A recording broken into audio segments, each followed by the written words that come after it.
Vamos abrir as nossas Bíblias aqui no livro de Cantares, no capítulo 4 e o versículo 12.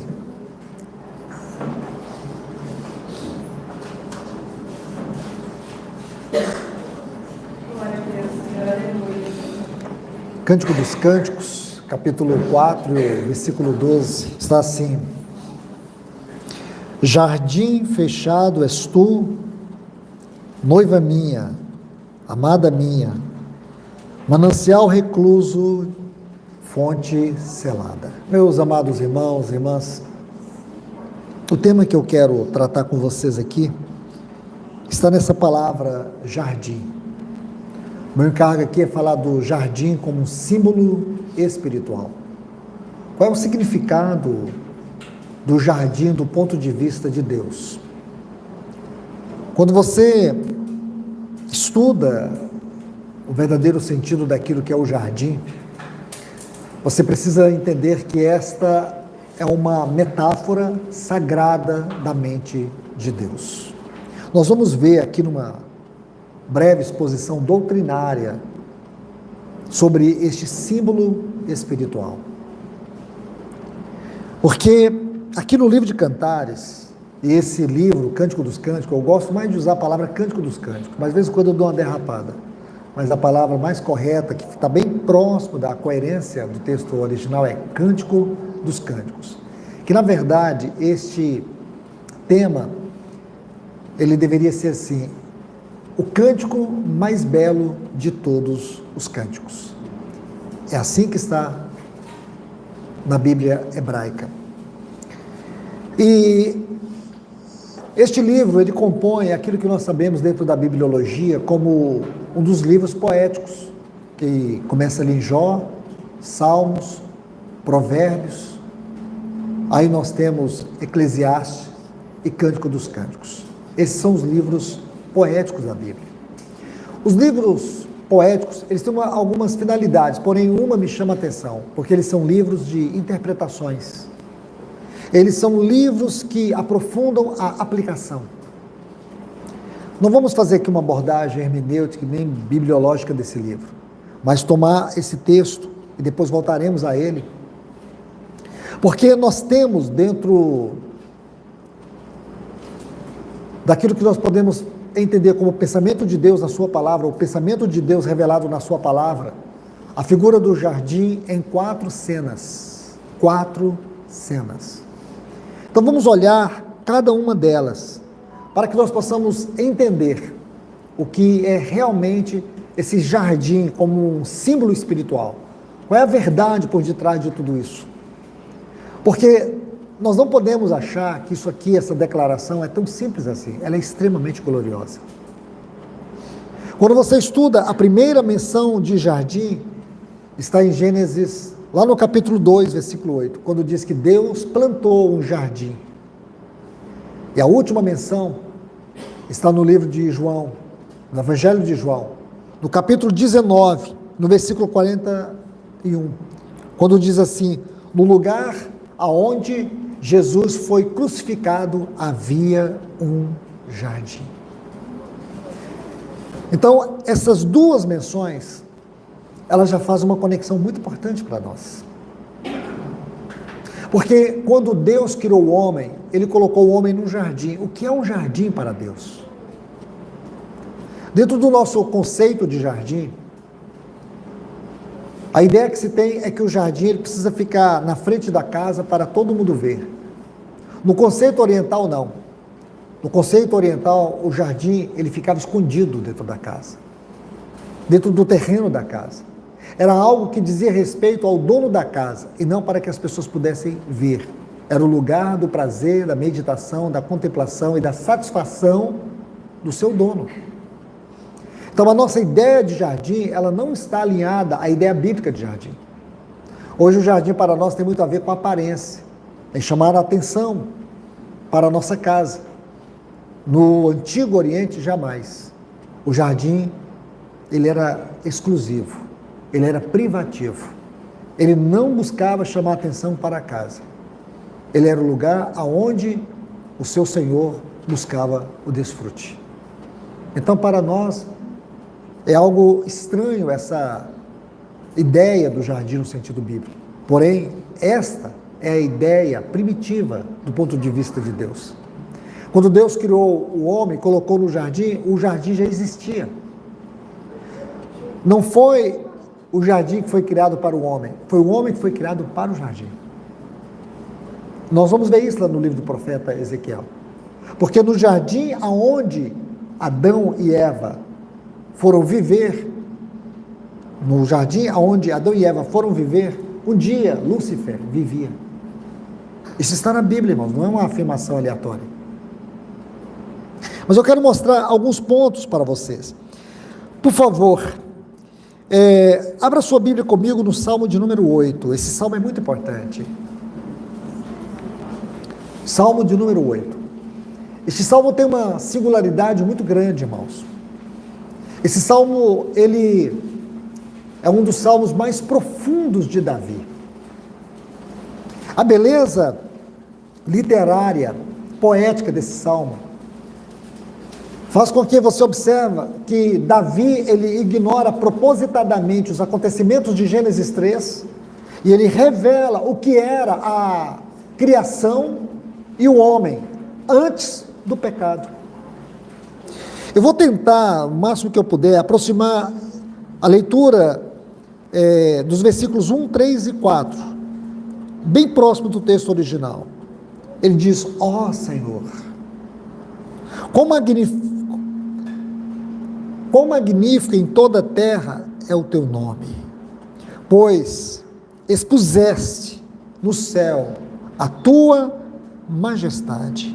Versículo 3: quando eu contemplo os teus céus, as obras dos teus dedos, e a lua, e as estrelas que estabeleceste, que é o homem que sempre ou eternamente ocupastes o teu pensamento, e o filho do homem que revestistes com a tua glória.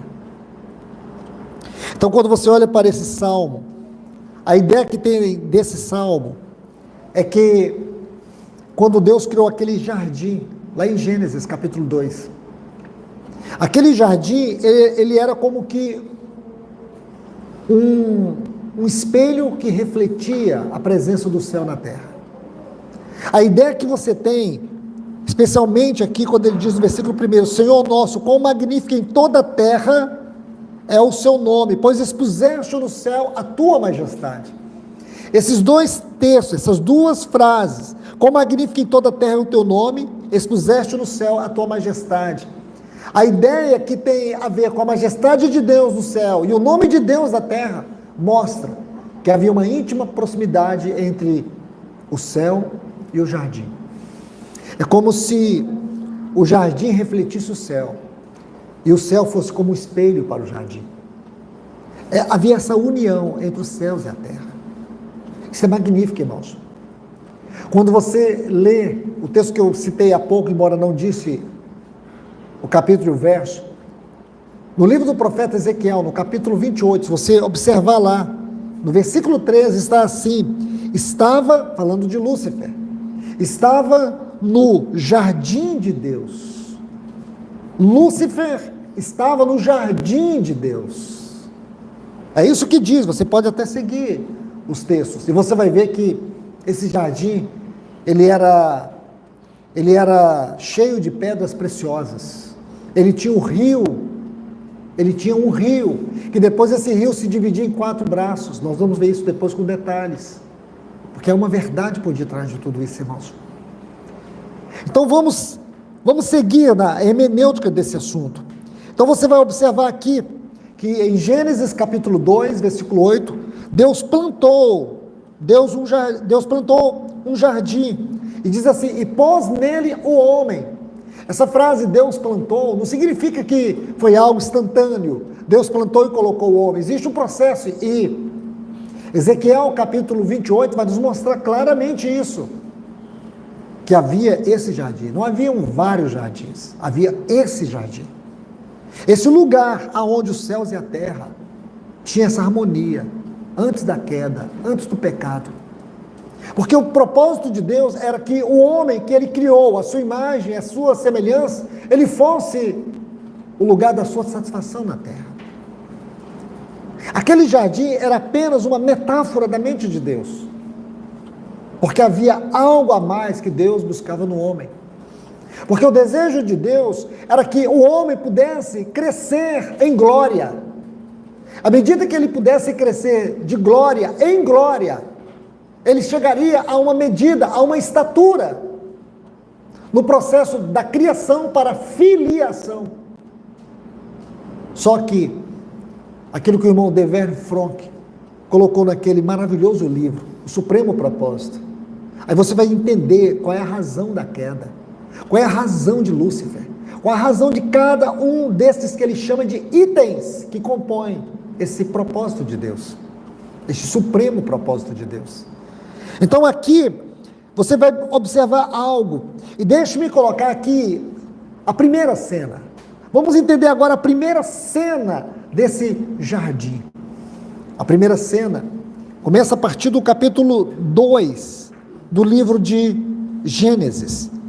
Então, se você pega aqui nesses capítulos de Gênesis até o 3, você vai perceber que existe aqui 12 menções do jardim. Vamos lá, eu vou ler com vocês. O primeiro nós acabamos de ler, Gênesis 2:8. Diz assim: plantou o Senhor Deus um jardim e pôs nele o homem que havia formado. Olha o versículo 9. Do solo fez o Senhor Deus brotar toda sorte de árvore agradável à vista e boa para alimento. Também a árvore da vida no meio do jardim.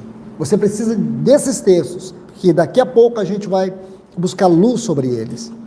Olha o versículo 10. E saía um rio do Éden, do jardim, para regar o jardim. Havia um rio no Éden para regar o jardim. Versículo 15. Tomou, pois, o Senhor Deus o homem e colocou no jardim para cultivar e para guardar. Isso é importante. Versículo 16. E o Senhor Deus deu esta ordem: de todas as árvores do jardim comerás livremente. Olha o capítulo 3, versículo 1, a última frase: não comereis de toda a árvore do jardim? Versículo 2, a mulher responde: do fruto das árvores do jardim podemos comer. Versículo 3, mas do fruto da árvore que está no meio do jardim, disse Deus: dele não comereis. Versículo 8, quando ouviram a voz do Senhor Deus, que rodeava, a palavra no hebraico aqui é cercava. Essa palavra tem um sentido muito especial. É como se a voz de Deus no jardim, ela fosse como um abraço de Deus no homem. Imagina que linda comunhão era aquela. Porque na viração do dia, Deus visitava o homem. E por quê? Porque havia uma grande proximidade entre os céus e esse jardim. Uma atmosfera, uma proximidade espiritual. Então a voz de Deus cercava o jardim na forma de um abraço. Que coisa linda, irmãos. Vamos mais ainda. Versículo 10. Ele respondeu: ouvi a tua voz no jardim, porque estava nu, tive medo e me escondi. Versículo 23. O Senhor Deus, por isso, o lançou fora do jardim do Éden. Versículo 24. E expulsou o homem, colocou querubins ao oriente do jardim. Esta é a primeira cena que nós temos no jardim. Começa com uma glória. O homem revestido de glória. Depois nós vamos ver que termina com o homem perdendo a glória. A primeira fase que nós vemos aqui, por que não dizer a primeira cena do jardim na Bíblia, se encontra aqui nesses 2 capítulos de Gênesis, nessas 12 citações. Nós temos uma exposição daquilo que era o jardim. Era um lugar do prazer, da satisfação de Deus. Era um lugar da responsabilidade do homem. Deus colocou ali o princípio da cruz. Quando Ele colocou aquela árvore do conhecimento do bem e do mal, Deus colocou o princípio da cruz. Porque a cruz, ela inicia na história do homem com Deus, como um princípio eterno. Então você vê que nesse jardim Deus colocou o homem, ali ele tinha tudo para o seu prazer, para o seu desfrute, porque Deus deu a ele o jardim como responsabilidade espiritual. Mas o que nós sabemos, irmãos? O que nós sabemos, a partir do capítulo 3, é que naquele jardim, abraçado pela voz de Deus, pelos cuidados de Deus, pela proteção de Deus, pela satisfação de Deus, o homem fracassou. O homem fracassou. E é assim que nós terminamos a primeira cena sobre o jardim. O homem fracassou no jardim. A segunda cena está nesse texto que nós abrimos essa mensagem. Porém, nós vamos inserir mais um outro. Nesse mesmo capítulo 4 de Cantares. Cantares capítulo 4, versículo 12 e versículo 16. No versículo 12 diz assim: jardim fechado és tu, amada minha, noiva minha, manancial recluso, fonte selada. Interessante que numa versão que aproxima do texto hebraico diz assim: um jardim cercado e fechado e uma fonte particular. Não é o mesmo que Pedro diz lá na sua primeira epístola, no capítulo 2, o versículo 9, que nós somos propriedade exclusiva de Deus. O versículo 16 está assim, de Cantares capítulo 4. Levanta-te, vento norte, vem tu, vento sul, assopra no meu jardim, para que se derrame os seus aromas. Ah, venha o meu amado para o seu jardim. Irmãos e irmãs, como eu disse, esses livros poéticos, como o Cântico dos Cânticos, são livros de interpretações, são livros de aplicações, são livros que nos fornecem como que uma moldura sobre textos, assuntos, temas que nós ministramos. O que significa esta segunda cena do jardim na Bíblia? Significa que aqui está o sentimento de Deus, aqui está a mente de Deus. Aqui nós podemos ver que os ecos do jardim se encontram aqui em Cântico dos Cânticos. Os ecos do jardim do Éden se encontram aqui em Cânticos dos Cânticos. O que Deus queria do primeiro homem, daquele primeiro casal? O que Deus queria, não somente do primeiro, mas a partir deles? É que o homem naquele jardim, ele mesmo pudesse ser o deleite de Deus, o prazer de Deus. Deus criou o homem, espiritualmente, moralmente, a sua imagem e semelhança. Deus criou o homem para relacionamento, porque Deus é estritamente relacional. Deus criou o homem para que o homem pudesse participar da glória, da comunhão, daquilo que é a Trindade celestial.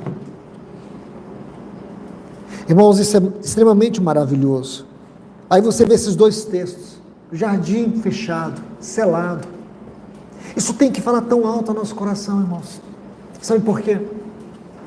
Porque muitas vezes nós nos perdemos na vida e não conseguimos crescer e avançar naquilo que é a vida cristã.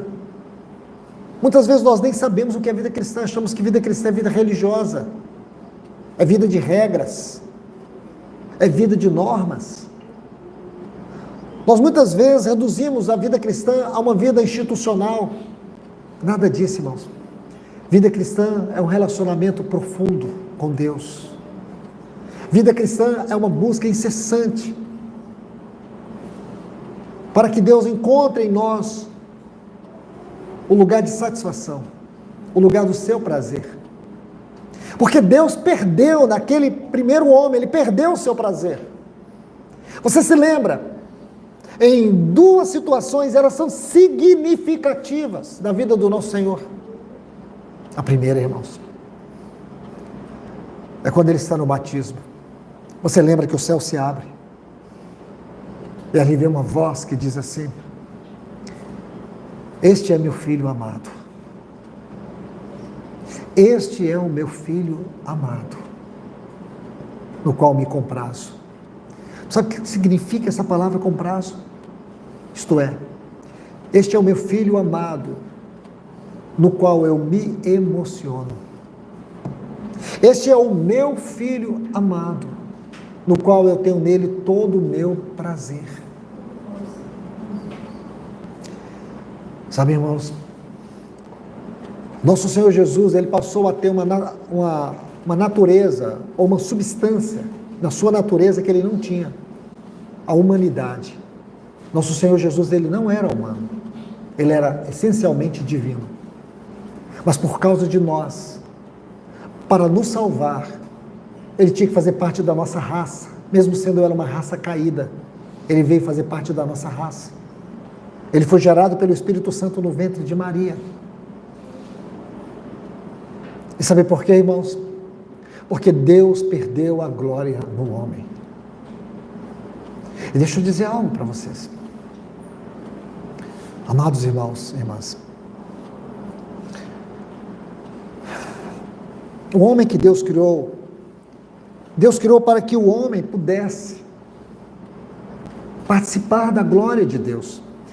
Esse Salmo 8, versículo 4 diz assim: quem é o homem para que dele te lembres? Essa palavra lembres eu traduzi há pouco. Essa palavra no texto hebraico está assim: quem é o homem que sempre ou eternamente ocupasse o teu pensamento? Havia um homem na mente de Deus. Havia um homem dentro da eternidade do pensamento de Deus. Aí ele diz assim: de glória e honra o coroastes. Fizeste, no entanto, menor do que os anjos, ou menor do que Deus, de glória e honra o coroastes. Sabe que, em primeiro lugar, a ideia deste salmo é que este homem era Adão. Deus criou Adão e o revestiu da sua glória.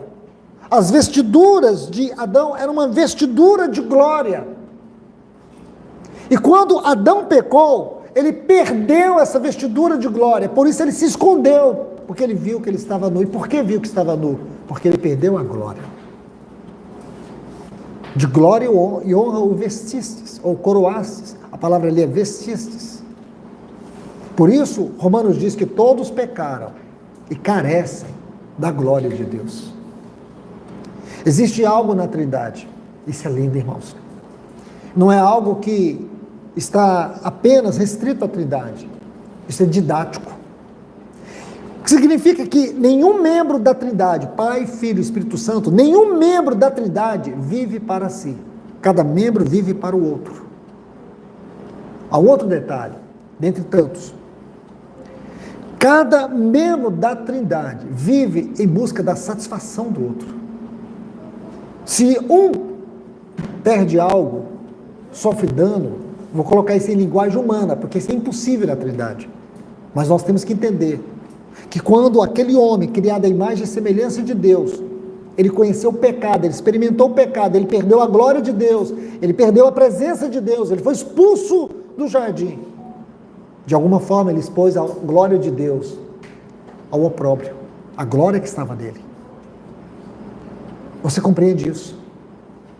Então, nesse sentido que eu estou falando, agora você começa a entender o grande plano da redenção no Filho. Ele vem agora para ser o segundo homem, ele vem para ser o segundo Adão. Ele vem para ser o segundo Adão, ele vem para ser o segundo homem. E esse segundo homem, ele é celestial, mas ele tinha, essencialmente divino, ele tinha que fazer parte da nossa natureza. Porque o Redentor, ele tinha que ser humano, ele tinha que ter ancestrais humanos. E foi tudo isso que ele assumiu, só por nossa causa. Não foi, irmãos? Em primeiro lugar, ele assumiu tudo isso por causa da glória de Deus. Lembra de João capítulo 17, quando ele vai orar e diz: Pai, glorifica teu filho, para que o teu filho glorifique a ti. Eu quero que você saiba que, acima de tudo, a nossa salvação tem a ver com a glória de Deus e não com a nossa necessidade de perdão. Ele não morreu só para nos salvar, ele morreu para que a glória de Deus no homem fosse restaurada. Por isso que Hebreus capítulo 2 vai dizer que ele está conduzindo muitos filhos à glória. A salvação, em primeiro lugar, não tem a ver com os nossos pecados. A salvação, em primeiro lugar, tem a ver com a glória de Deus. Algo que você e eu precisamos entender. O nosso problema não era simplesmente um estado de condenação, mas é porque nós perdemos a glória de Deus, nós carecemos da glória de Deus. E sabe o que é a glória de Deus?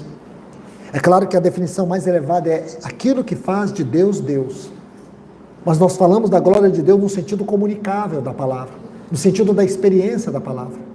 Então a glória de Deus tem a ver com a sua presença. Significa que há um céu aberto para nós. Sabe por quê?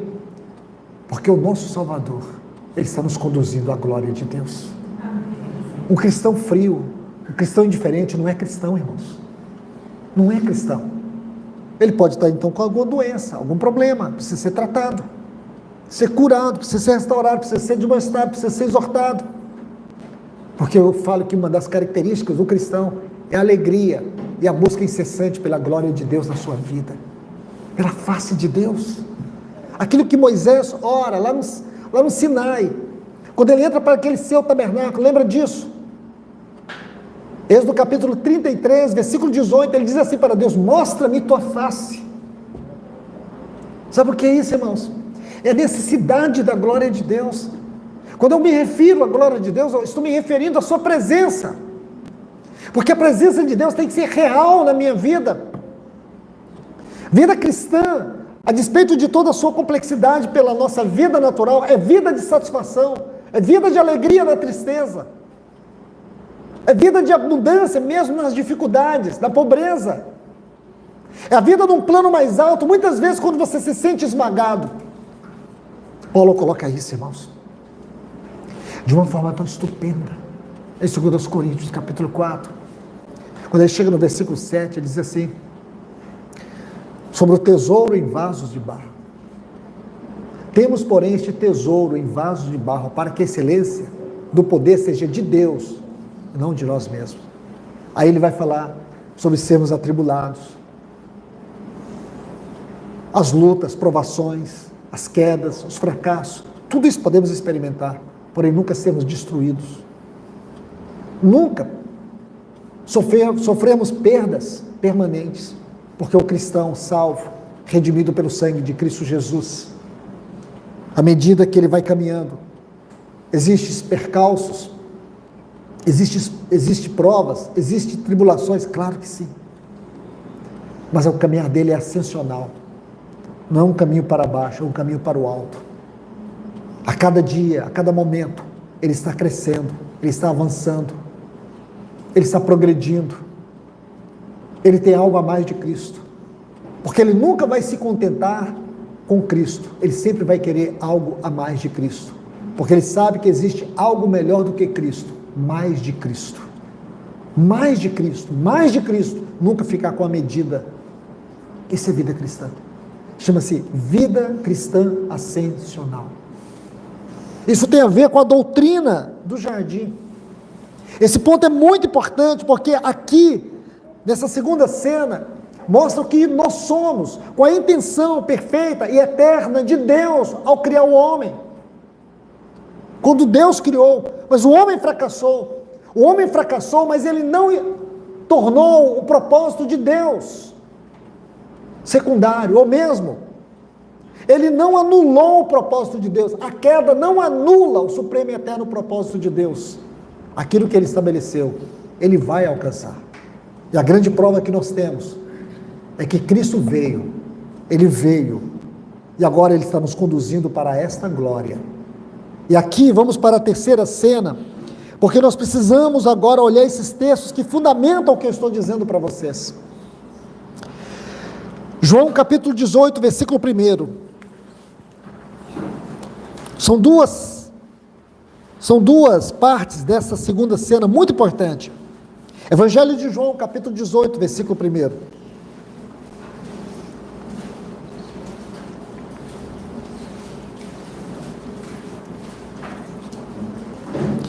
Tendo Jesus dito essas palavras, saiu juntamente com seus discípulos para o outro lado do ribeiro de Cedron. Havia ali um jardim. Não é curioso, irmãos? Havia um jardim. Por que o Espírito Santo dá esses detalhes? Eu te pergunto, irmão, Precisava. Tem alguma diferença aqui? Se ele estava no jardim, se ele não estava no jardim? Por que o jardim? O foco não está no jardim? O foco não está nele, na sua morte, na sua expiação? Aqui no jardim de Getsêmani, o foco não está naquela hematidrose, quando as suas veias sudoríparas, elas estancaram sangue misturado com suor? A ênfase não está aí. Por que então o jardim? Que importância tem? Tem. Para o Espírito de Deus, importância tem. Por isso ele colocou essa nota. Essa nota é tão importante, irmãos. Havia um jardim. Sabe por quê, irmãos? Porque quando você olha para esse jardim aqui, você é capaz de olhar para Gênesis e você pode entender que Deus não perdeu o seu propósito de vista. Deus não tirou do seu caminho aquilo que ele estabeleceu no primeiro homem. Aquilo que ele não alcançou em Adão, ele alcançou em seu Filho Jesus. É isso que nós precisamos ver. Vamos para o outro texto. João capítulo 19, o versículo 41. Veja como a Bíblia coloca esses eventos, esses lugares, com tanta simplicidade e com tanta riqueza de detalhes. Está assim: no lugar onde Jesus fora crucificado, havia um jardim. Isso traz para você algum detalhe importante? Isso faz diferença para nós, irmãos? Para mim não faz. Podia olhar só a cruz, mas para o Espírito Santo não. Faz. Ele colocou ali um detalhe: havia um jardim. Lá no Getsêmani havia um jardim, que é o próprio Getsêmani, aonde ele foi crucificado. Ali tem dois símbolos grandiosos. Quais? O símbolo da cruz e o símbolo do jardim. Você consegue entender, irmãos? O que figura? Deus colocou lá no primeiro jardim, ali ele colocou a cruz como um princípio. E o homem falhou. Agora ele coloca a cruz redentiva. E aqui o segundo homem não falhou. Se naquele jardim havia uma árvore que o homem não podia comer, que era o princípio da cruz, onde Deus buscava ganhar um coração obediente, aqui na cruz redentiva, Deus encontrou um coração que foi obediente até a morte, e morte de cruz. Essas duas figuras do jardim aqui, nesta terceira cena, que coisa linda, irmãos. Sabe, irmãos, quando eu olho para esses dois textos, eu vejo essa frase: havia um jardim, no capítulo 18, aqui no versículo 1, e aqui no capítulo 19, versículo 41, a mesma frase: havia um jardim. Sabe o que eu consigo escutar? É um Deus que não desiste do seu propósito. É um Deus que não desistiu do seu propósito. É um Deus que nos mostra algo tão especial para mim e para você hoje, que nos mostra a verdadeira vida cristã. É por isso que nós precisamos olhar para esse símbolo espiritual com tanto temor e reverência. Vamos avançar um pouco mais, vamos para a quarta cena. A quarta cena, vamos começar aqui no livro de Apocalipse, capítulo 2, versículo 7.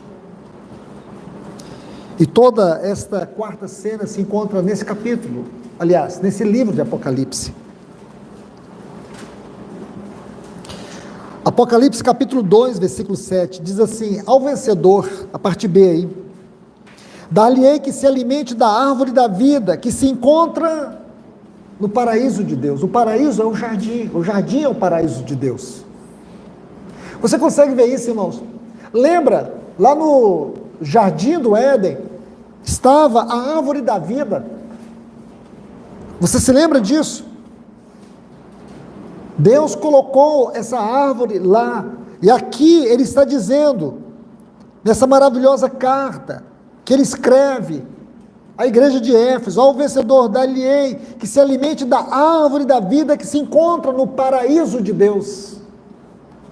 Agora vamos para os textos seguintes. Apocalipse capítulo 22, vamos ler os versículos 2.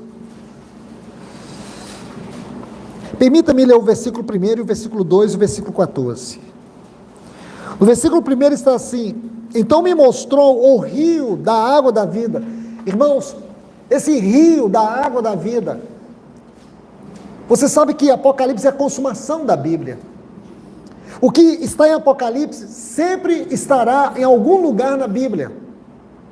Apocalipse, ele consuma os ensinos e as doutrinas da Bíblia. Então você não pode ler Apocalipse de outra forma. Se você quer conhecer Apocalipse, é necessário que você conheça os livros anteriores. Então você vai ver que aqui existe o rio da árvore, o rio da água da vida. Aqui você encontra a árvore da vida. E quando você abre Gênesis, você vai ver que lá também tem um rio. E esse rio regava o jardim de Deus. E depois ele se dividia em 4 braços. Isso é muito importante. Lembra, Gênesis capítulo 2, versículo 10. E saía um rio do Éden para regar o jardim. Agora, por favor, versículo 2, no meio da sua praça, porque aqui está falando da Nova Jerusalém. Irmãos, deixa eu colocar bem claro aqui para vocês sobre a Nova Jerusalém. A Nova Jerusalém não é uma cidade no sentido físico da palavra. Tem cânticos que cantam isso. Sabe o que é isso, irmãos? Vilipendiar a palavra de Deus. Algumas pessoas já me mostraram cânticos lindos sobre a Nova Jerusalém. Sabe o que é isso, irmãos? É cultuar a heresia. É você jogar por terra a palavra de Deus. A Nova Jerusalém não há um lugar na Bíblia que vai nos mostrar que essa é uma cidade física. Que cidade é essa que só tem uma rua? E na verdade a palavra rua nem está no texto original. A palavra no texto original é praça, é plateia. Tem uma praça lá. Uma cidade que só tem uma praça, não tem rua. Mas não tem rua de ouro e cristal só na nossa cabeça, irmãos. Isso chama-se axiologia. Só na nossa cabeça. Essa cidade nos fala da composição máxima da obra do Filho de Deus. É a constituição máxima da obra de Cristo. Qual é a constituição máxima da obra de Cristo? É a sua igreja gloriosa. É a igreja gloriosa. Então, meus irmãos e irmãs, preste bastante atenção nisso. Você vai ver que essa cidade tinha 12 fundamentos. Está lá no capítulo 21, versículo 19. O primeiro fundamento é o fundamento de jaspe. E assim sucessivamente. O versículo 14 desse capítulo 21 vai dizer que cada fundamento está relacionado com um dos apóstolos de Cristo. Se você vai para o Evangelho de Marcos, capítulo 3, versículo 6, você vai ver que o primeiro apóstolo de Cristo citado na lista é Pedro. O que quer dizer? Que jaspe é a pedra de Pedro. E vou te contar algo, irmãos. Cada uma dessas pedras são pedras magmáticas, pedras preciosas magmáticas. O que quer dizer isso? São as pedras que são formadas lá no interior do vulcão. Pedras magmáticas. Então, quando aquela lava do vulcão é jorrado, magma do vulcão é jorrado, essas pedras estão ali. E elas, como pedras magmáticas, são pedras formadas na pressão e no calor. Porque fala isso do trabalho da cruz. Mas não só isso, irmãos. Vou te dar outro exemplo. A pedra relacionada ao apóstolo João é a calcedônia. A calcedônia é uma pedra preciosa, ela tem detalhes interessantes. Ela só se forma em vácuos. Aonde existe um vácuo? Porque são pedras magmáticas, pedras igníneas. Essas pedras, elas têm muita característica interessante. E a calcedônia, por exemplo, ela forma em vácuos. É dentro de um vácuo que ela se forma. Por isso ela é chamada de uma pedra intrusiva. Existe algo muito especial na calcedônia que está relacionado com o apóstolo João. Porque o apóstolo João, ele sempre, no seu ministério todo, está na Bíblia, ele sempre exerceu a função cobrindo espaços. Ele sempre foi assim. Ele estava sempre cobrindo espaço. Quando ele foi servir na igreja em Éfeso, é porque Timóteo havia sido martirizado. Ele sempre foi ocupando espaço. Ele sempre esteve escondido, porque a Calcedônia, como sendo uma pedra intrusiva, ela ficava bem escondida. Você vai ver o Evangelho de João, ele nunca faz uma referência a ele de maneira direta, sempre de maneira indireta. Aquele discípulo, o outro discípulo, o discípulo a quem Jesus amava, mas ele nunca dizia eu, João, ele nunca faz referência a ele no seu Evangelho. Eu passaria uma boa parte aqui falando de cada uma dessas pedras, porque é de uma riqueza. Eu falo para vocês, eu já encontrei muitas riquezas na Bíblia, porém essa, relacionada às pedras preciosas, do fundamento, dos fundamentos da Nova Jerusalém, é algo que assombra o meu coração, porque Deus escreveu a história, não só a composição da natureza, da vida e do ministério, mas a própria história dos apóstolos. Por exemplo, o Tomé, dos 12 apóstolos de Cristo, Tomé foi o único que atravessou o grande mar. Sabe por quê? Ele é água marinha, que é uma das pedras aqui. E o mais interessante do Tomé é que ele foi o único que, além de atravessar o mar, ele pregou na Índia, pregou na Rússia, no Cáucaso. Que coisa linda, irmãos. A história apostólica de Tomé é uma das mais lindas dos 12 apóstolos. Você nunca vai dizer que Tomé era o apóstolo incrédulo, porque de todos os 12, é o que tem uma das histórias mais lindas, é o apóstolo Tomé. Lindo isso, irmãos. Está aqui. Nós vamos parar por aqui, né, irmãos? Veja bem. Apocalipse 22:2 diz: no meio da sua praça, de uma outra margem do rio, está a árvore da vida, que produz 12 frutos, dando o seu fruto de mês em mês, e as folhas da árvore são para a cura, a palavra que é terapia, a terapia das nações. Versículo 14, bem-aventurado aqueles que lavam suas vestiduras no sangue do Cordeiro, para que lhes assista o direito à árvore da vida, e entre na cidade pelas portas, as portas da cidade.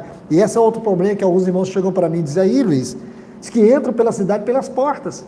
E eu te pergunto, o que é as portas da Nova Jerusalém? Aí as pessoas não sabem. Eles sabem criar confusão, só não sabem criar interpretação. As portas eram de pérola. O que fala pérola, irmãos? O poder da vida em ressurreição. O que é uma pérola? Como que é formada uma pérola? Então ela está lá dentro da ostra. Mas um elemento nocivo entra dentro da ostra. Não é isso? A pérola é formada aqui dentro. Mas antes disso, a ostra está aqui. Um elemento nocivo entra para dentro da ostra. Aí a ostra libera uma substância chamada nácar e vai envolvendo aquele elemento nocivo.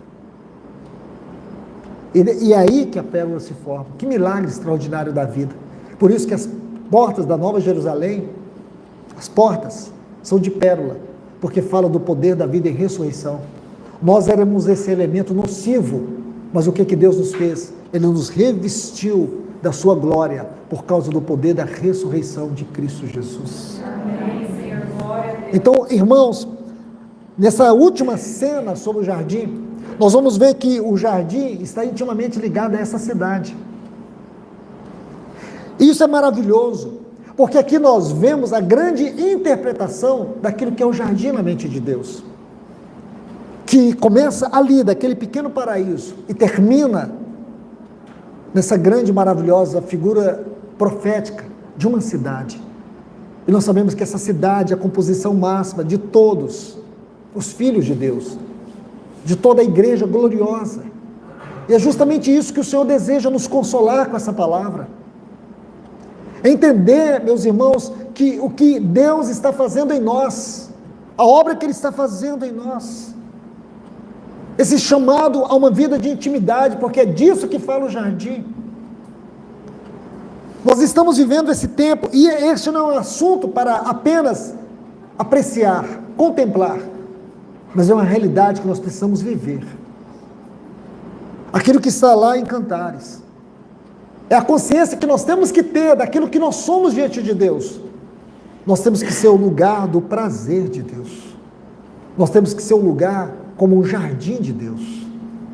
O bom perfume de Cristo tem que exalar da nossa vida. Porque essa doutrina do jardim, é claro que não tem como nós concluirmos numa só reunião, mas nessa prévia, nessa exposição aqui, já nos mostra o quanto de responsabilidade nós temos no nosso viver diário para o Senhor. Como eu disse, não é um assunto para ser apenas contemplado, apreciado, mas assim, por detrás da beleza da figura do jardim, uma grande exortação. O que nós temos feito da nossa vida? O que nós temos feito do nosso corpo? O que nós temos feito do nosso testemunho, do nosso viver? Porque essa é a figura do jardim. Essa é a exortação que está por detrás dessa figura. Essa é a mensagem desse símbolo espiritual. Porque quando você olha apenas do ponto de vista doutrinário, olhando por essas 4 cenas, então nós vamos ali em Gênesis, vemos o início dessa história. Vamos para Cantares, nós vemos o propósito dessa história, o propósito desse símbolo. Nós vamos lá no ministério de Cristo, nós vemos uma figura redentiva desse jardim. E nós vamos para Apocalipse, nós vemos a plenitude dessa figura. Isso é maravilhoso, irmãos. Porque isso não muda o nosso estado, não muda a nossa condição, não muda o que Deus espera de nós. Porque nós não temos que apenas apreciar, como eu tenho dito aqui repetidas vezes. Isso aqui é uma realidade que nós temos que viver. A nossa vida tem que ser um jardim do Senhor. Tem que ser um lugar do seu prazer. Nós precisamos buscar essa vida de intimidade e de satisfação em Deus. E sermos também para Ele um lugar de satisfação. Eu e você não temos o direito de macular nossa vida, nosso testemunho.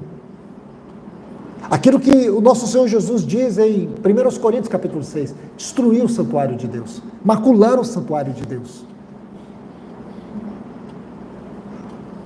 Em Gálatas, capítulo 5, versículo 16, diz para nós andarmos no Espírito.